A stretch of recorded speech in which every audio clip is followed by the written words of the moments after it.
Okay, we're live. All right, welcome everybody to part 3 of our improvement science research. We have a fantastic group collected here from high-tech elementary Chula Vista, who's going to present the work that they've been doing. So just a little bit of an overview for those of you who are joining for us or looking at this for the first time. I want to go over the protocol just real quickly and then talk about some online norms that we use for these conversations. We're going to spend about 2 minutes going over these norms. We'll spend the next 8 minutes with our group from high-tech elementary Chula Vista, and they'll give us an overview of the project that they've been working on, and they'll share some of the data that they've been doing with their improvement research. We'll take a break to collect our thoughts. Then we'll spend about 10 to 15 minutes with some probing or thoughtful questions, or probing or clarifying questions. And again, this is for us to kind of get clarity on the project that they've been working and that they've brought to us. We'll try to caution ourselves from putting advice in disguise and giving advice. That'll come in the later discussion phase. So then we'll ask our group to kind of turn off their camera. We'll spend about 10 to 15 minutes discussing their dilemma. They'll come back and share with us their thoughts. Don't feel like you need to go point by point with some of the things that you said, but share some of the thoughts about our discussion. And then we'll wrap up at the end with a quick rip around with any final thoughts. And then we'll, if we have some time, we'll close the loop by spending some time thinking about this process and ways that we can improve this process going forward. So just some norms. For those of you that have done protocols before, in the online forum, it tends to be a little bit more active, and there's a little bit more of an active facilitation. So I will try to be a little bit more active in calling on people if it is. It's really effective if you use the chat, so please use the chat if you have a question. If not, I'll probably just call on you. If you don't have anything to say, then we'll move along. And if you're not sure if your tech works or anybody can hear you, feel free to just ask, and we'll move it along from there. Okay. Any initial questions before we begin from our group? I will take that silence as no. Okay, so Julia and our fantastic elementary schools, you guys have 8 minutes to tell us about your work, and I'll pull the slides up for you guys, okay? Excellent, thanks. So our project was around equity in group work at the elementary level. We're a team of 2 first-grade teachers, a 3rd grade teacher, a 5th grade teacher, and Zoe, our engineering teacher. So if you can move to the next slide, Grace will kick it off and talk about our aim. So we believe that students already have a wealth of insights and experiences, and that they learn best when they're able to share with each other and collaborate in groups.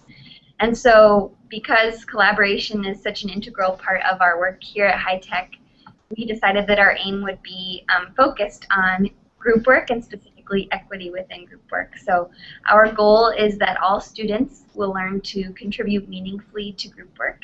And to make that more of a SMART goal, we said that all students will score a 4 or a 5 on the evaluation tool that we designed together 80% of the time by the end of the school year. We believe that this connects to High Tech's larger work around getting more students to and through college, because if students feel a sense of belonging early in their educational career, working in groups, then they will continue to feel that belonging in middle and high school and into college whenever they're working with their peers. So we also came up with some secondary goals in this process. Being new to us doing this improvement research, we wanted to identify ways to measure equity in group work, really thinking about what factors are influencing the quality and how we can evaluate what those are and what those contributions to the work are. And then also learning more about the process itself. So we used a video protocol process to help us understand better, creating the evaluation tool, and then thinking about this in a larger context. So our process, the way that it kind of worked was we would get together as a group and think about, in each PDSA cycle, we did some different work thinking about the system, which I'll share with you in the next couple slides, and then identify some goals that we wanted to accomplish in each teacher would identify a goal in their specific classroom based on what project they were working on and the kind of collaboration that was happening in their room at the time. And then over the course of the next 2 weeks, teachers would implement that change and then capture video of a student focus group. So 5 minutes of video. We would then, at the next meeting, watch it with colleagues and use our group work evaluation tool that we developed to assess how students were doing. And then after that, discuss what we noticed and why we thought things went the way they went, and then make a plan for the next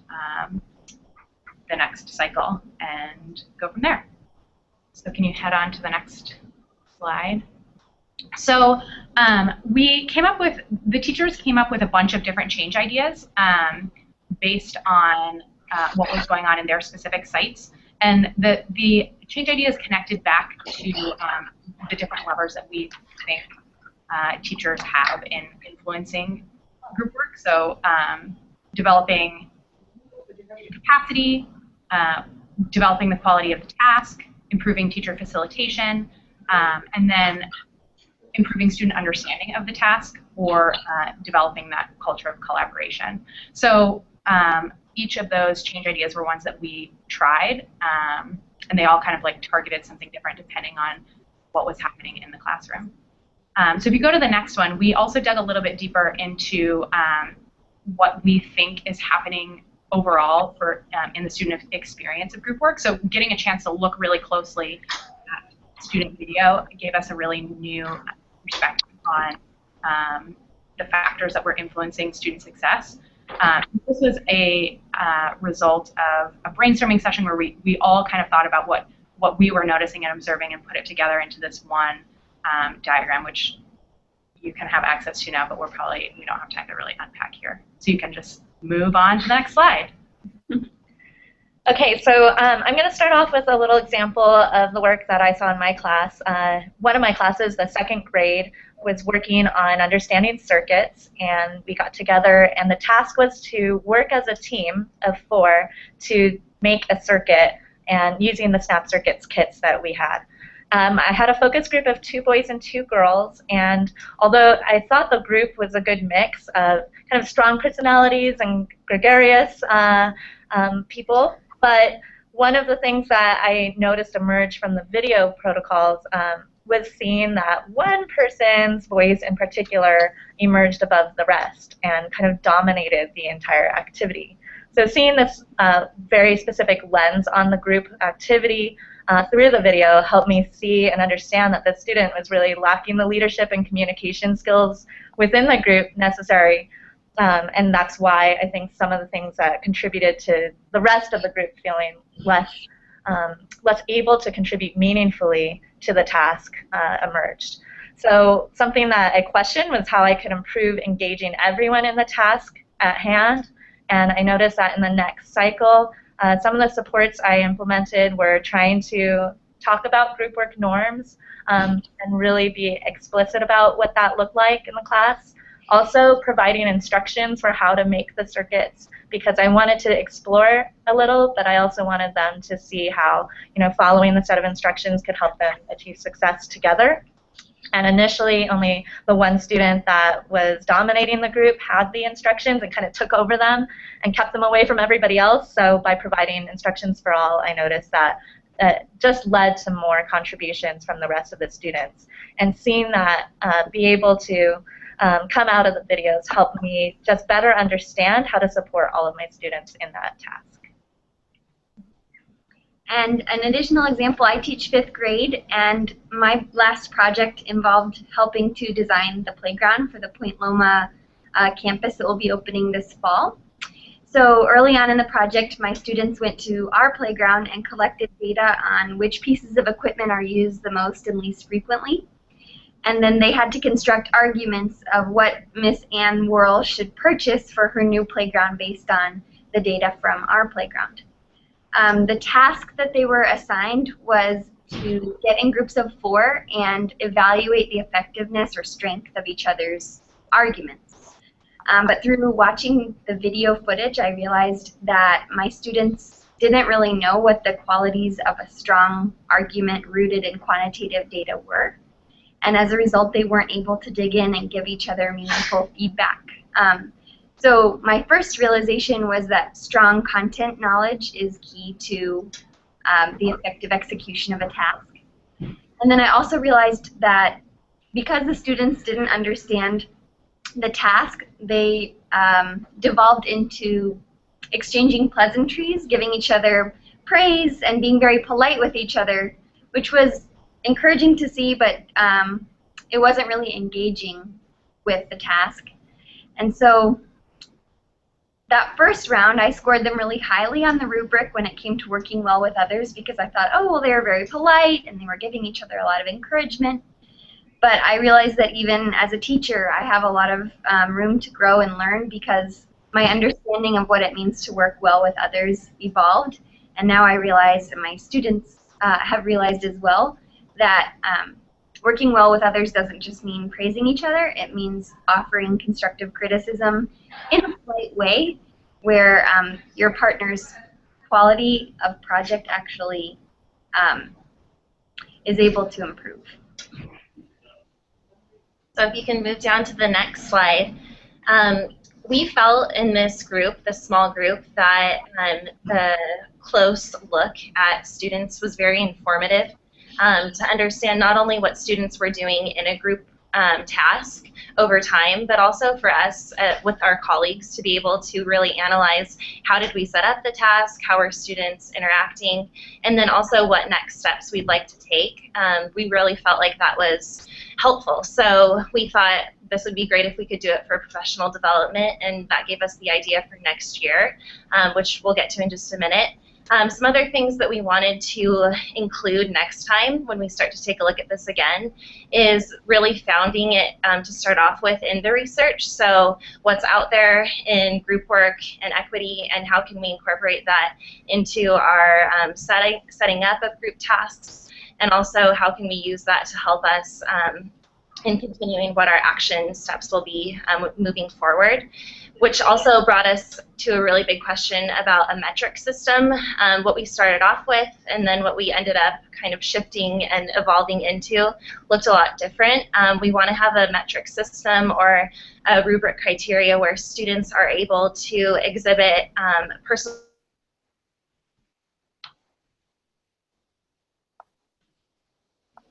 and then also have it be general enough so that as a school we might be able to use those to show general trends or patterns.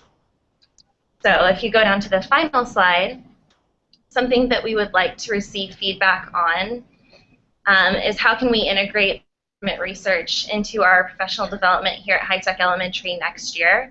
If you have any feedback on how that might work or how it looks for a full staff to engage in that. Okay. Well, your time's up. You guys did a great job. Thank you so much for presenting that. So there's a lot there. So we're going to take the next 2 minutes. And do you guys have any last thoughts? Are you going to revisit the question? You feel good? Good? Okay, good. Can I make a quick request? This is Stacy. Sorry.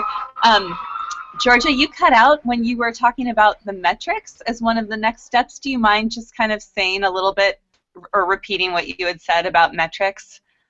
Yeah, it was just interesting. I mean, we were looking at this really broad topic of equity and group work, and we were scoring students based on some criteria, and so sometimes it felt suitable to score the student in a certain way based on what the task was, and then oftentimes it would feel not fitting, and so finding a way to get a matrix or some kind of grading criteria where we feel like we're honoring the student and really tracking their growth over time in their group work tasks, but also making it general enough so that we're able to, as a staff, bring our results together and make general trends or action steps as we move forward in our professional development.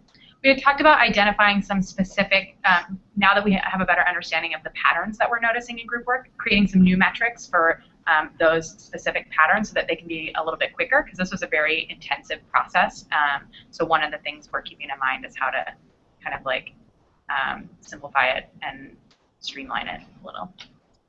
But then we also, just one more thing, we also didn't want to oversimplify the way we were evaluating students' participation in group work by simply tallying the number of times they spoke within a group, because we realized that participating well in a group is more complex than just the number of times you contribute. Great. Thank you so much. That's awesome. Okay.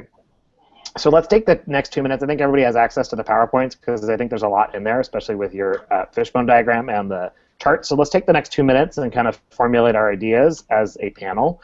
So we'll take the next 2 minutes of kind of think time to review the presentation. As questions arise, we'll post them in the chat. So if you guys want to look at the chat, you can review some of the questions that we have, and then we'll launch into our Q&A part. Okay?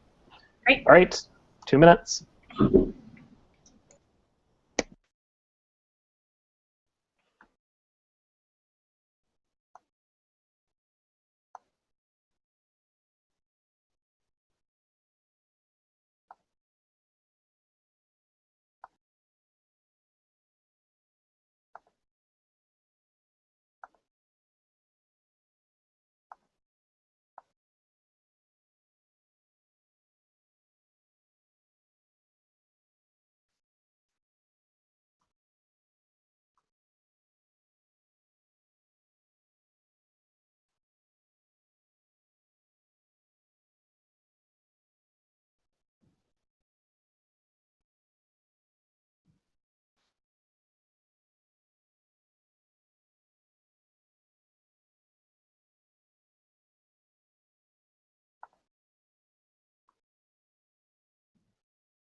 Okay, we're back. I'll start with the first one. Awesome. Okay. Thank you guys for your questions. I'll go ahead and start answering Stacey's question. Which did you all find more useful, or when? The fishbone or the driver diagram, or both? And we definitely found the fishbone diagram, just the process alone of putting that together and really thinking about what factors influence group work and equity were super helpful. And then the fact that you can see, even though we didn't have a chance to hit upon all of those aspects, just seeing it visually laid out was very helpful for us in thinking about the interventions and in thinking about what was happening as we watched the videos. So I'm answering the question, what role, good or bad, did data play in your work? At this point in the process, we were really trying to understand what goes into group work so that we could find better ways to measure it, and we just kind of jumped in with this. We actually had a different tool originally where we were going to rate the quality of contributions and realized it was like completely unfeasible, and so this was kind of 2.0, the group work evaluation tool that we linked in here.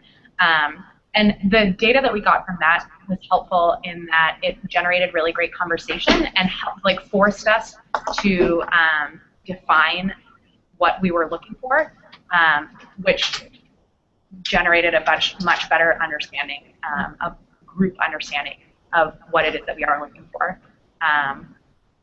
So I think that also connects to Stacey's next question about identifying trends, but do you want to describe how we documented PDSAs? Do you want to? So the way that we documented each cycle was mostly through the use of the group work evaluation tool. And so at each session, we would watch the videos of each other's group work 5-minute segment and then rate each student. And one thing we found really helpful is that we used the same group of students every time, which we decided to do early on in the process. We felt that that really helped us to control other variables and see how our interventions and new strategies actually affected that particular group of students. And another thing that we found useful was that within the rubric, we had a section for notes. And so if we didn't feel like just the quantitative aspect fully captured the student's experience, then we were able to add notes and go back through the different weeks and look at trends that we were seeing. Can I add one thing? Something that I felt too was really helpful was being able to look at the video that we recorded of our students and then have a colleague sitting next to us to watch it with us and then go through some evaluations together. That was really, it kind of like light bulbs went off of things that maybe I wasn't looking for as I was watching the video, or just knowing students so closely. Having that outsider's perspective was really helpful in making sure that I feel like our rubric really was scoring the student in the given task. And then one of the ways that we were able to look for trends using that tool was because we had a log of all the notes, the ways that students were being evaluated, or the reasons that students were being evaluated the way that they were, we could kind of see trends through the grade levels of how our expectations were shifting for students as they move from first grade to fifth grade. And yeah, so the actual numbers themselves didn't prove very useful. Like if you chart them over time, you don't see like a lot of clear improvement, but a lot of that also is because, like in Grace's example, teacher understanding of expectations was also developing throughout the process.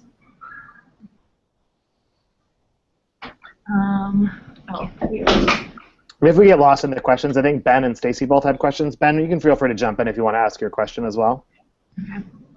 Well, one thing because you were asking for some feedback about planning, integrating improvement into professional development, so I just wanted to hear more about what you were already thinking about that. You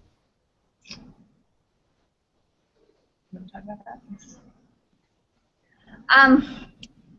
Well, we're still in the early stages of brainstorming, but we loved the fact that this process elevates the teacher's voice and values us as professionals, and lets us really do our own research and explore what could improve our practice. So I guess another question we have is, it felt really great to do this in a small group of about 6 teachers, but we wonder how we could extend this to a staff of 30 people and still have it be intimate and result in substantive change in each person's classroom. And still be feel meaningful. This group was, I just asked if they wanted to participate, and this is something that everybody who was doing it did in their spare time outside of professional development. So there was a lot of buy-in right from the beginning. So how would that be different if it just was a regular part of the structure? Okay, Stacy, did you have a question? Do you want to jump in? What have you learned from the process so far? Yeah, I was just curious if there was anything about kind of how you guys structured your work together that felt really effective that you would want to kind of try to mirror for taking it to your whole staff. I know for me, just the act of watching the videos like Georgia was talking about and sitting with a colleague and really being able to dive into that and look for what was actually happening. So much is happening at one time, especially when there's different groups working on the same or different task depending on the nature of what's happening in the classroom. I just feel it was valuable to have a step back to look at what was happening in real time and to process it with a colleague. And to really think about the overall, the bigger picture view. What does this mean for us across, the grades and in a school? How does equity look different in grades? And me teaching all the grades looks very different. Yeah. I think something that's really exciting too that we could bring to our staff to get them motivated is being able to watch a same group of students that have all different skill sets as far as content knowledge and group work, just abilities, being able to see as the tasks change over time, whatever you're watching students do from the first video, 2, 3, 4 videos down the line, there's a lot of just insightful things that come up, and I feel like being able to share that with our staff, that really taking a from like the beginning of the year to the end of the year, or however long we decide to do, we might really be able to make some improvements in like specific naming of like what does equitable group work look like, how can we score that. I just think that we could make like a big leap in our progress and our research, which is exciting. And so I realize I didn't do introductions, but we have two wonderful folks joining us from the Carnegie Foundation, which is Alicia and Anna, who are in the lower left-hand corner. Hi, everybody. So Alicia or Anna, I don't know, they're in one room, but ask the question, would you say that you achieved your aim? So the aim that you set out, do you feel like you achieved it? So the aim is for next year, the end of next year. So no. And Alicia or Anna, feel free to join in at any point if you'd like to chime in with a question. But I guess I had one question about, you mentioned, Julia, that you had kind of abandoned mid-ship through it. And so what caused you to change course? Why did you change course, and what was that experience like? Our metric? Yeah. I think it was just like having to sit down. So we came up with the original metric before we captured any video. And then as soon as we captured video and watched it, we realized it was like an impossible metric. Okay. And so once we actually were in it and thinking about like what are we thinking about in terms of quality and equity in group work, that's kind of how the new tool developed. That's where a lot of the richness of the process came out for me, was just the discussion of what are we aiming for when it comes to group work. Because as I said, initially we just thought maybe we'll tally the number of contributions or time, the amount of time that students spend talking within a group, but that led to some really great discussions about how sometimes working in a group means learning to step back if you're someone who's typically very vocal, and that there's just as much value in that as someone who speaks a lot. And so I loved having a space every 2 weeks to have those conversations with my colleagues. And then Stacy, do you want to ask your question? Sure. I was just curious if there were particular change ideas now that you guys have tried all these different things, if you kind of have a hunch or some data where you were finding that like if you were going to recommend for folks who want to have more equitable groups, you should try these 3 things. Were there standout change ideas? One thing that came up in our debrief conversation was group-worthiness of the task. And I think that our understanding of what a group-worthy task is really developed over the course of this. Can you say just a little bit more about that, Julia? Yeah, so I'm trying to think of a specific example. Okay, so the first grade teachers who are not with us today, we're looking at group work in centers. That's a time when kids are often working together. And the task that their original task that they did was around building with blocks. And they noticed that kids were kind of doing parallel play, or like one kid would take all of the blocks and not include everybody. And so in the next iteration, and that's kind of what they had been doing the whole time up until that point. That's what the center looked like. And so they kind of shifted a little bit and gave them a task that where the goal, the parameters of the task required everybody to be participating and every like piece of every block to be used, so that instead of I think the task was that all the blocks have to be used to create one structure, so that instead of parallel play, they were actually like doing a task together. And I noticed a lot of shifts like that in at all the different grade levels, and they would kind of look different. So I don't know if there's like a generalization we can make yet, but I think then our first piece of advice, if you wanted to have more equitable group work, would be for teachers to ask themselves, is this a task that truly requires multiple perspectives, different students' strengths and talents and ideas, or is this something that they could complete on their own? If it's something they could do on their own, then there's it's not a group-worthy task. I also think what comes to me to mind is the culture of collaboration that you said in the classroom as well, and that structuring around group norms and having the kids really think about, you know, what it is that requires of a group and each role that they can play and how they can be a part of that and enter into that. And I think that establishing that was a really important takeaway. Something that was really interesting about this is that when you bring out a camera, you're not capturing like students in their natural state. You're capturing what students think they should be doing. So it was an interesting like test of what kids think group work should be like. And often for some kids that was like being the bossiest or like making sure everyone, I don't know, like or there was another group where everyone they just thought everyone had to speak, but they weren't actually doing anything with the task. Like so I think I forget where I was going with that. But fifth grade, they at least knew that group work meant being exceedingly polite to each other. All right, great. So we have about 1 minute left. Is there any last-minute burning questions from our audience? Alicia, I think you asked one too. So feel free to unmute and ask your question so your voice can be heard. Oh, it was Anna. I don't know who. Hi, guys. So I guess it sounds like you said your aim is for next year, and so I'm wondering if the driver diagram changes.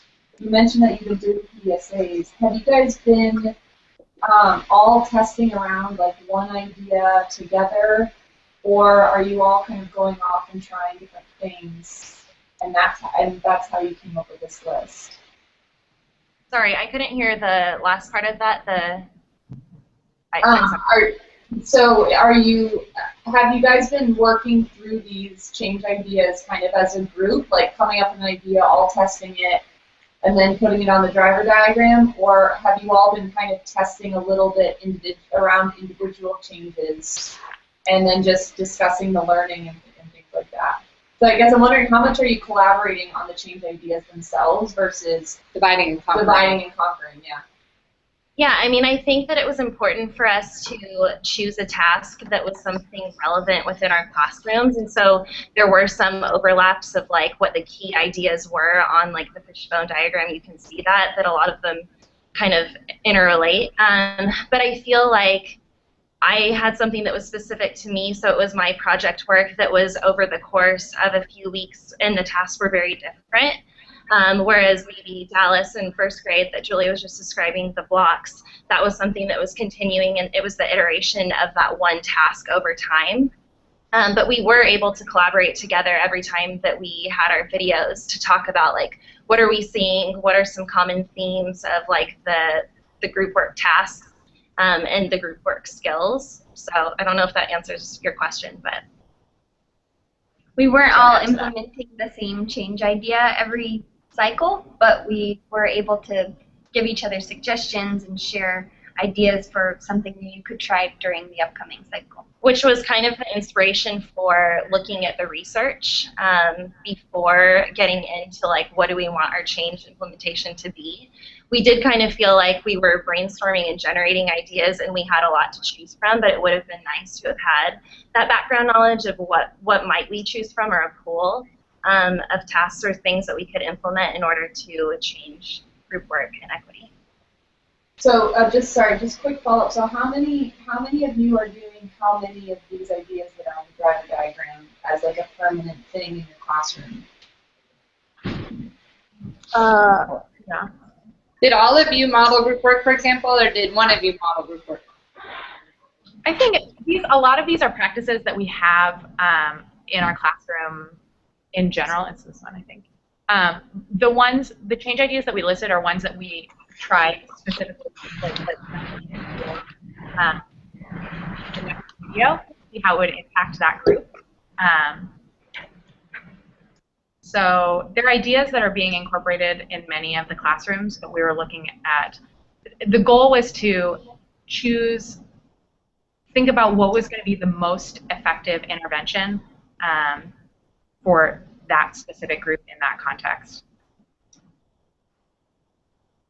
So it's not like we're all kind of like testing out developing inclusive language to see what that impact is. Does that make sense? Mm-hmm. I do have one more question, Ryan. Someone mentioned this idea of having a metric that is simplified, but also not too simple. And I was wondering what ideas you guys had about how you were going to change. Do you already have a clear sense? I think you don't have a clear sense of what the metric is going to be for next year. Like, where does that sit? I think that part of what's been valuable about this process is developing a metric, like having that continue to be like in process, so that we can be thinking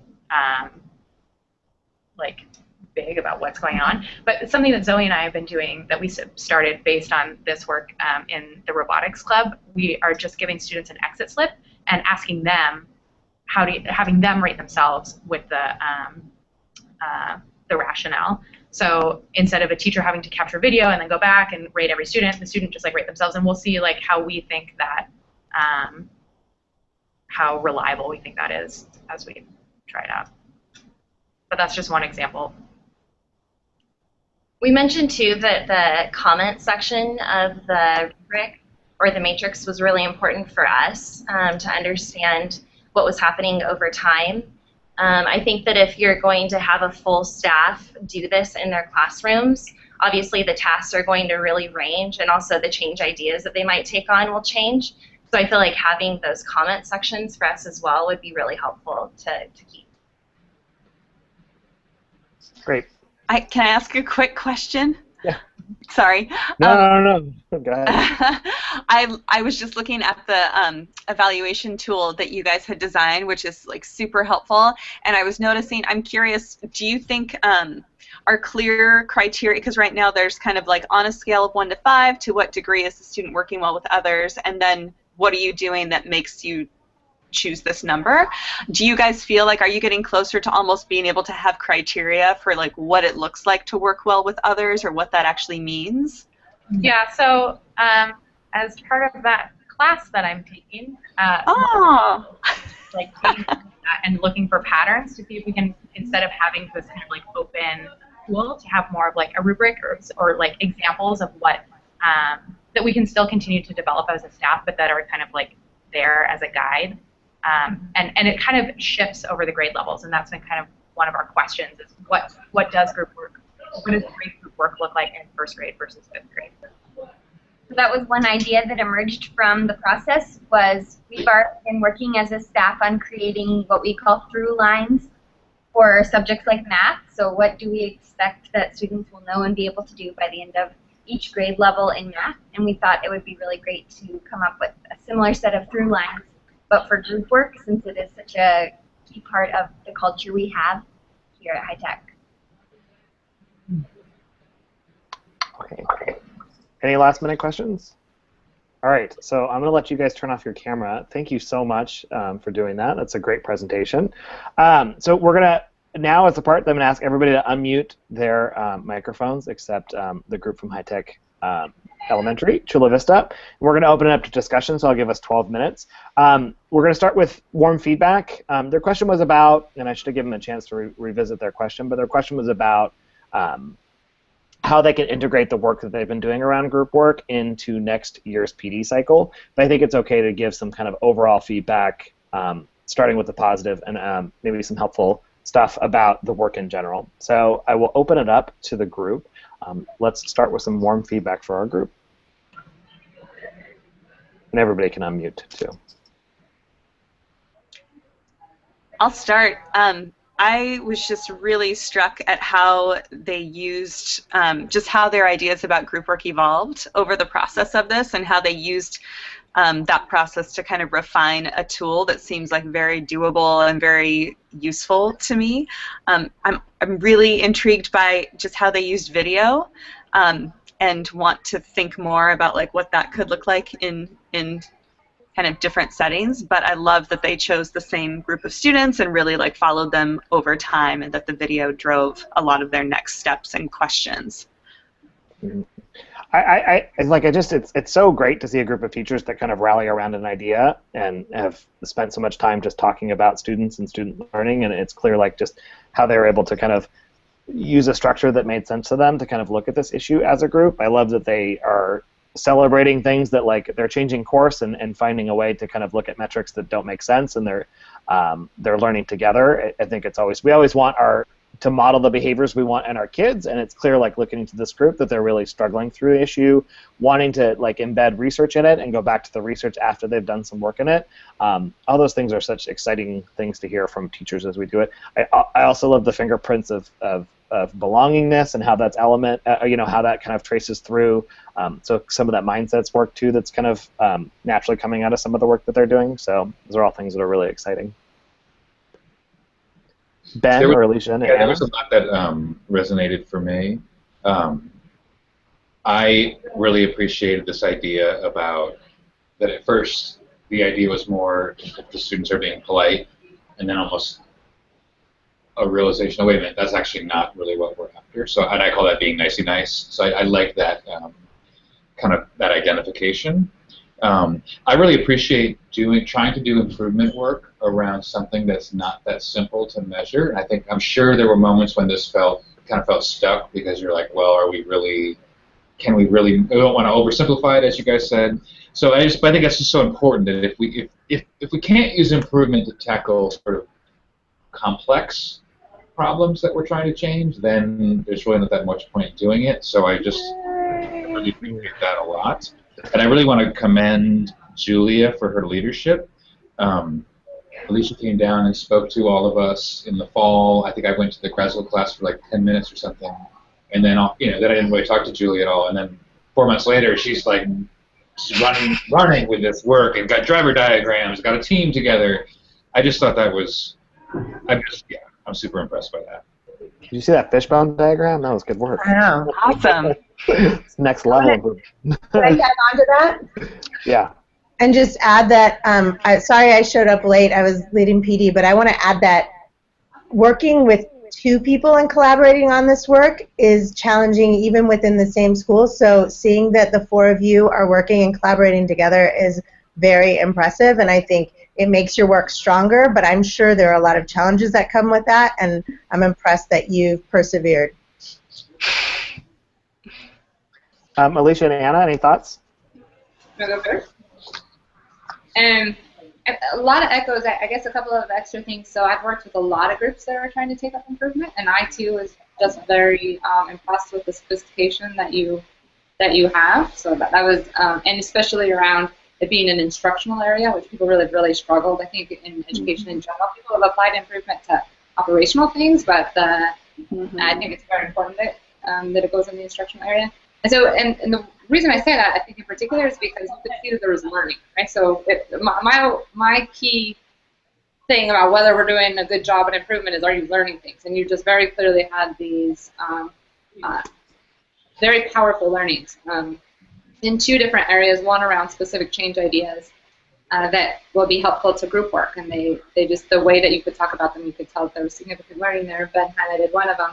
And then the second one around the measures. And then that's the other part I think I would highlight, is this ability to iterate on measurement. I think is also a really hard skill, and you did an excellent job on it, right? So sometimes we have a tendency to think, oh, we measured it and that'll tell us something or another, and you did this brilliant job of matching your professional knowledge with trying to measure what you intuitively see, which is, I think, how measures get developed, and it's a very hard thing to get people to do, and it was just really interesting to listen to how you had done that, and how you would, you kind of think, oh, I got it, and then you go look at it and you're like, wait a minute, my professional knowledge is telling me that I don't have it quite yet, and then you iterate on it. And I thought that was really impressive.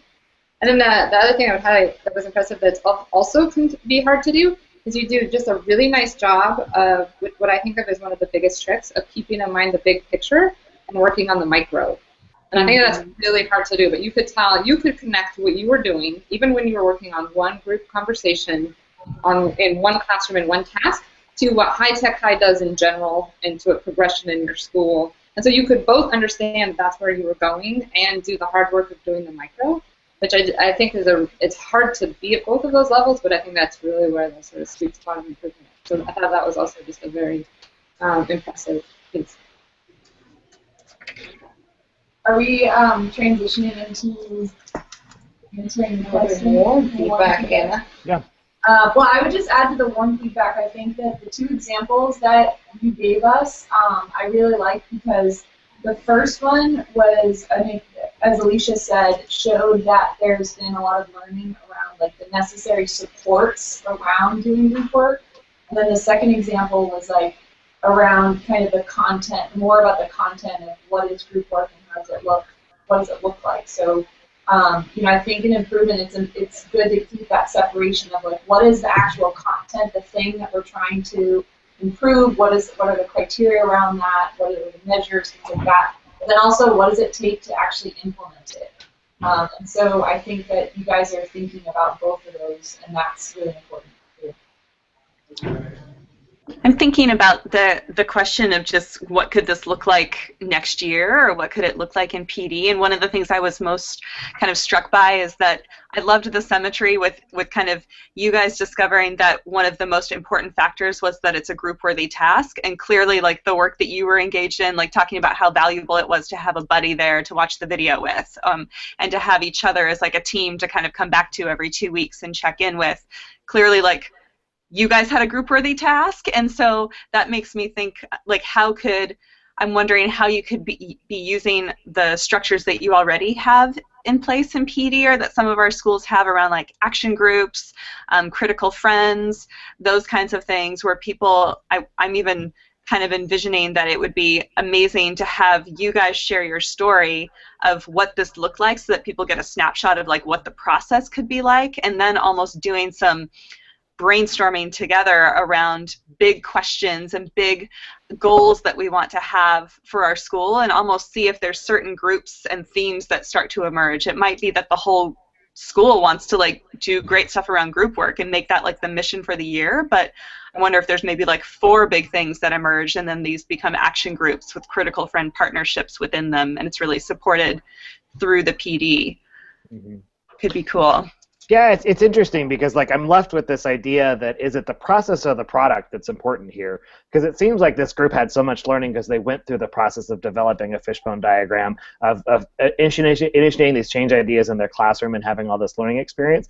Or is it the product that like at the end of this they would feel like, hey, we've got these like 5 group work change ideas that are going to make everybody's group work better? You know what I mean? Like, do they want to present that in a professional development group, or is it just that it seems to me, my hunch is that it's almost better for people just to participate in this process. That was a lot of P's.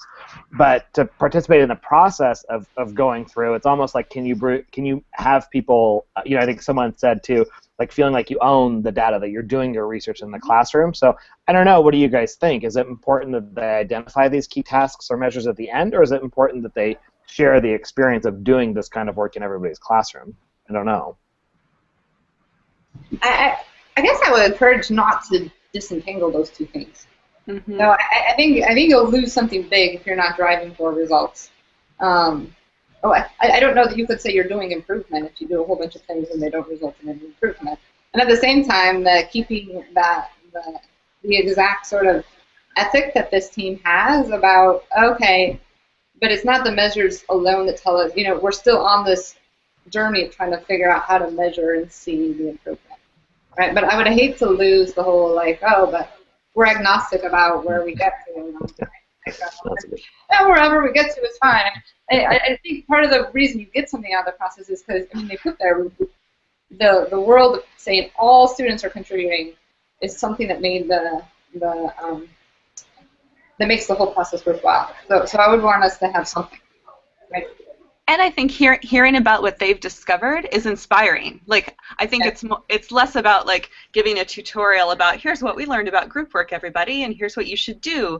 But like hearing about their process and what they discovered would make me want to go up to them and be like, wait, I want to try some of this stuff. And it would also, I think, build my investment in the process and wanting to engage in it around any topic, whether it's group work or another. So I'm not saying kill people with like a PowerPoint presentation that's an hour long about their group work study, but I think sharing highlights of it and then launching right into something more broad and generative and constructivist with a faculty would be really powerful. So Ben, Nikki, as school leaders, like what advice can you give this group about how to integrate this in an effective PD cycle for next year? Like what rings true? What learnings do you have in developing PD? What do you think? What advice specifics could you give them that would help this work going forward for them? One of the things I was just thinking about was that that they use what they've learned in their work in PD with teachers. So they use these structures that they found have been most beneficial as they're doing PD with teachers. Obviously, like pedagogically, we believe that if it works well with our students, we are students and we are constantly learning. So those group work strategies, I would imagine, would work in that PD. And that would be a great way to show their findings. That's great. I was thinking about this idea that is this a group-worthy task?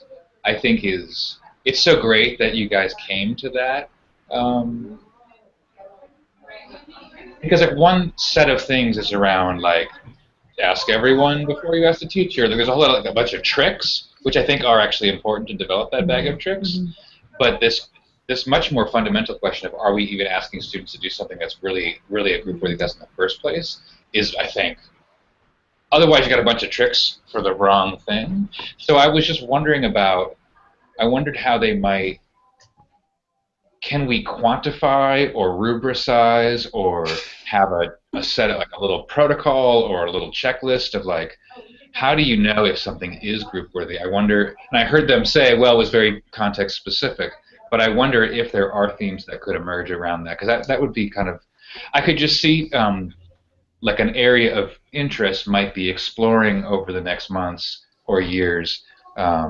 How do we, let's look at a bunch of tasks, and how do we know which ones are and which one, that are more group-worthy or less? Or is there the equivalent of the 6 A's for group task worthiness? And it's the 5 C's of group task worthiness, and like, oh yeah, I really hit this one, but not that one so much. Or just some way of some kind of general, and maybe this exists out there also, by the way, to their point of finding research. But just that struck me as a meaty topic to dive into. That dovetails nicely with one of the main things that came out of the unconference session that we had on improvement research was just kind of the importance of together operationalizing the terms that we're using. So when we say like group work and when we say group worthy task, like what does that actually mean? Like what concretely does that look like, sound like, feel like, all of those things. And I think engaging like faculty together in conversations of like what's most important to us and what do those things actually look like and feel like, and all of that would be like an important first step in engaging the rest of the faculty. And my inner Ron Berger is going off since I just advocated using a rubric, which I shocked myself by doing that. I was shocked too, actually. You said rubricize. What? I'm sending this to Bob. The internet connection actually started getting warbly there, I know. But I think obviously to make the obvious point, also models of excellent group-worthy tasks is another probably even better way to kind of think about moving with that. I mean, I'm not sure, anyways, thinking about that. Yeah. Another, just like, I don't know if this is a teaser or something to just think about, is we are currently designing an equity deep dive where we will have school leaders at High Tech High and teachers and other staff present, and it's coming up in the end of May, and then with the hope and the goal to really define High Tech High as an equity project, and then how equity plays out in our schools and how to be more explicit about that. So let's just make sure you all are involved in that as well.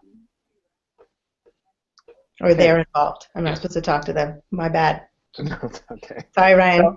It's okay. It is the funny thing about online conversations. I feel like we're just getting in the moment of it. We only have 3 minutes left, so I'm going to invite the group back so you guys can turn your camera back on. Greetings. So you heard from us. Now it's time for hear back from us. So we have about 3 minutes, but feel free to take the 5 minutes if you need it to just share kind of some of the ideas that you heard from your group. Don't feel like you need to go point by point, and then we'll wrap it up. So one of the things that we had been talking about in thinking about PD for next year, Stacey, I liked your idea about like sharing a snapshot and then brainstorming together what are the things that we are most wanting to improve. And I feel kind of a tension between leaving it wide open like that and connecting it to the other improvement work that's going on around the organization. I think one of the things that I liked about this project was that it was easy to see the connection between this and the mindsets work. And you know, this work can show up in the driver diagram about college and career readiness also. So it's to me the elementary side of like that other work that's happening. So I wonder if there's a way to frame it so that we don't lose that big picture connection. But I think it would be cool to say that our parameters are that we want to next year examine different issues that we think play into how equitable our schools are and the outcomes that we see our students having once they graduate from high tech. And so maybe we could ask people what big questions they have or what they most want to improve within the field of equity. And then I liked the idea of having maybe 4 or 5 groups emerge from that are all kind of like a separate driver diagram, but are all like, you know, group work or other things that are also leading to equitable or unequitable schools.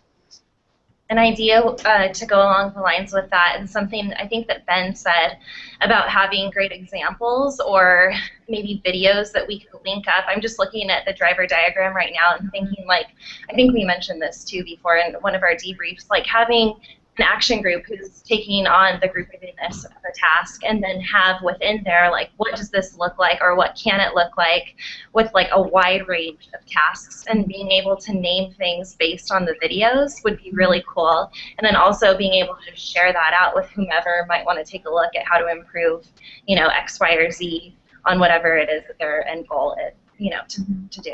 Mm-hmm.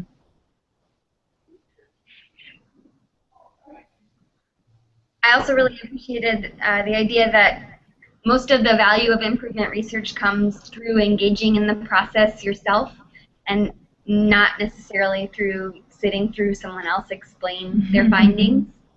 So I would hope that we could convey how valuable this has been to us, and that would make staff want to engage in their own research. Okay. Okay, go ahead. Sorry. I'm just going to say quickly, I think that element of personalization, because we were all very invested in this topic, I think that's something to keep in mind as we go forward with the whole staff, is what are you truly passionate to learn more about and to engage in that's going to keep you invested in the process. And also talking about what Georgia had mentioned, we had that discussion of this wider audience that we could present this work to in some kind of web-based form. Great. Well, we have, I know everybody has to go, but I do want to do, I think Alicia had mentioned, so maybe we can just do one quick rip around. If you want to do, we'll just go down the line. If you have your one last sharing, feel free to pass if you don't have anything to say. So anything you take away, any last piece of advice, anything you heard that's really sticking with you as you go down. So you guys will be included in this as well. So I'll start with Alicia. Do you want to share your kind of last minute, and then I'll let everybody go. Yeah, I guess I want to encourage just a little bit the idea of spreading these changes to other folks in your school, and in an inclusive way. And the reason being is one of the things that's really hard. I think you get a lot of learning out of the next stage. Wouldn't it be awesome if in your school you could say, no matter what classroom any kid walks into in our school, we know they're going to get a group-worthy task. We know that they're going to have equitable participation in groups. Like, no matter what class it is, all teachers across all classrooms in the school.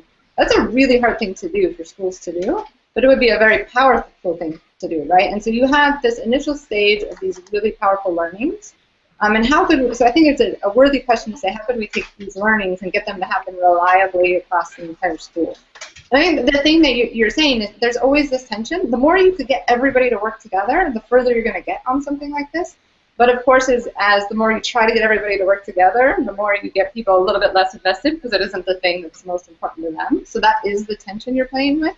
But I think you've got this initial, we often in education get to this idea of really good ideas. What we don't often get to is getting those ideas to happen reliably everywhere, and thinking about your school and how important group work is and how you'd love to have that across the continuum. I just think there's some powerful learning there that you might not want to lose out, while still trying to figure out how do you have the other folks get to have powerful learning experiences like you did.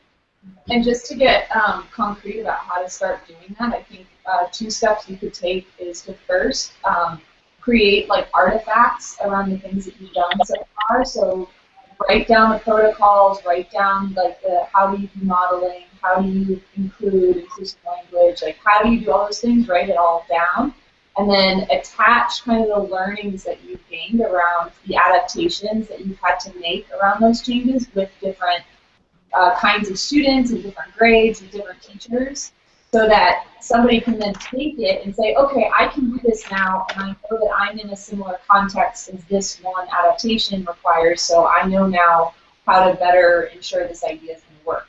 So that might be a nice first step to take around capturing that learning and making it something concrete that you can hand to somebody else. That's great. Thank you, guys. Ben, Nikki, any last thoughts from that room? I'm going to say I'm just thinking about how to disseminate your findings and affect our larger organization. So like I said, the equity deep dive is one. Another thing that I'm thinking about right now is the Odyssey and being involved in that. And then another thing I'm thinking about is the all staff day, and I'm not sure what that exactly will look like yet, but just thinking about how we can have you all share your brilliance with people in some kind of a workshop. And then the other thing I was thinking about was our methods class. Yeah. Nothing else from me right now. Good. All right, from our folks in Chula Vista, Zoe, you want to start? Anything? You can feel free to pass or feel free to say anything, last minute thoughts.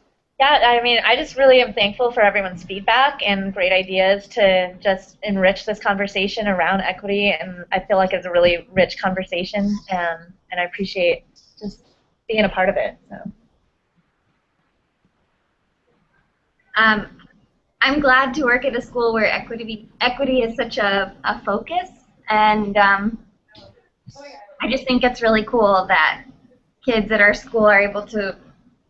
I think I appreciate. I think Alicia said about making our learnings happen reliably in every classroom. But I think that we're close to being there, because I love that no matter a child's income level or ethnic background, when they walk in our doors, they're able to be curious and ask questions and use their hands. And I think that we're a rare school that offers kids that, and it's my first year here, so I really have loved being a part of it. I really appreciated having this forum to get an opportunity to share what we've been working on. I think the 4 of us learned a lot just in our conversations getting ready for this improvement review, outside of the PDSA cycles that we've been doing. So I really appreciate it. I would just echo everything that they just said, and I just feel really excited now, thinking that this is going to be something that we're going to do with the whole staff. The conversations that we have just between us are really inspiring, and hearing from you that it sounds exciting to you that we might do that, I'm feeling really pumped. So, thank you. Stacy? I love the idea of using models and video as a way of kind of sharing the things that you guys have learned and kind of change ideas that other people could try out. And I also am just feeling very inspired. I've talked with Stacy Lopez already, because I know she's really interested in finding a way to make improvement research kind of an ongoing framework in the PD for the whole school. And so I know she's interested in finding ways to support that, and I'm coming down to Chula Vista on Friday, and so I'd love to meet with you guys during lunch or something if you're available, but I'll try to hunt you down, because there's a lot I want to learn from you too about the process. I think Stacy just offered to buy you lunch. That's what I heard. I did. Is that what you guys heard? Salads from Trader Joe's, yo. Well, thank you. Thank you to the folks from Carnegie for joining us. It's really awesome to have you guys. Your insights were really inspiring, so thank you for that. And thank you specifically to Yeah. Really an example. We might tap you someday to come teach some improvement for other folks. We always want to know more teachers that are doing it, so now we got 4. And thank you so much. A round of applause, a cyber applause for our awesome elementary school teachers from high-tech elementary Chula Vista. Thanks, guys, for bringing this work. Really inspiring and really great, and thanks for sharing. Okay, that's it. We'll see you guys all next month. Thanks.